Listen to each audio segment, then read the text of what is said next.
Oke, Masya Allah, jazakallah khairan. Ustadz, kita buka pertanyaan dari Akhwat. Ini ada pertanyaan yang cukup menggelitik nih Ustadz.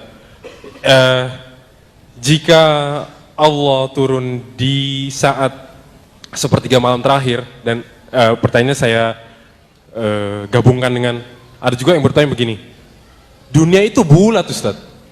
Kalau pada saat sepertiga malam Allah turun di Indonesia, lalu bagaimana Allah bisa sama katanya Allah di atas langit, tapi Allah juga turun di Amerika misalnya, atau di belahan dunia lain? Terima kasih Ustadz. Memang kalau kita pikirin pakai akal, kayaknya begitu Pak. Iya tidak? Sepertiga malam pertama di Indonesia, pas udah pagi sepertiga malam di sono. Wah, berarti Allah di langit dunia terus dong, nggak balik-balik, nongkrong aja begitu. La ilaha illallah.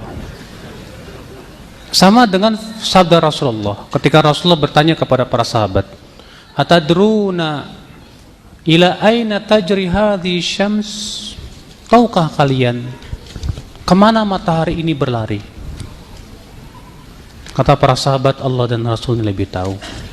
Innaha tajri li mustaqarrilah tahtal arsh. Sesungguhnya matahari ini lari ke tempat mustaqornya di bawah arash. Lalu ia pun sujud kepada Rabbnya. Lalu kemudian Allah pun berfirman, terbitlah kamu, ya, dari timur. Dia pun kemudian terbit.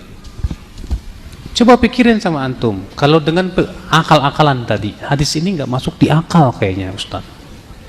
Bagaimana Rasulullah mengatakan bahwa ia pergi ke mustaqornya kemudian ia sujud? Kayaknya kalau di sini tenggelam, di sono nggak tenggelam deh, kapan sujudnya ya? Iya. Akhi, ini masalah gaib, dan Allah ala kulli syai'in qadir. Yang menciptakan waktu siapa?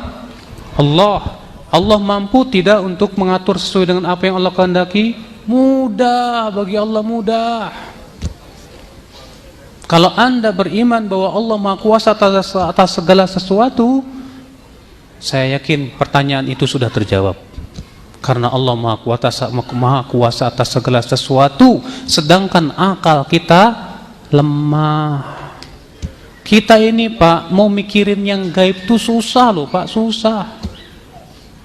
Ya, mikirin yang gaib. Saya berikan permisalan. Kalau mobil kekuatannya 2 ton, dikasih 10 ton gimana Pak? Pejret, hancur. Akal pun demikian. Akal punya keterbatasan. Kemudian memikirkan sesuatu yang tidak terbatas, dan Allah tidak terbatas. Hancur akal kita Pak, dan tidak akan terpikirkan oleh akal kita. Jangan jauh-jauh deh Pak. Banyak sekali hal-hal yang dikabarkan oleh Allah, kalau kita pikir-pikir akal kita nggak masuk di akal Pak. Tentang adanya adab kubur, masuk di akal nggak tuh? Jangan jauh-jauh deh. Setiap malam antum bermimpi, gimana tuh? Secara akal mimpi tuh gimana ya? Iya. Kok bisa bertemu dengan antum, bisa jalan-jalan ke Amerika tanpa paspor? Iya. Kok bisa ya bisa bertemu dengan orang yang sudah meninggal dunia terkadang? Coba antum pikirkan dengan akal antum.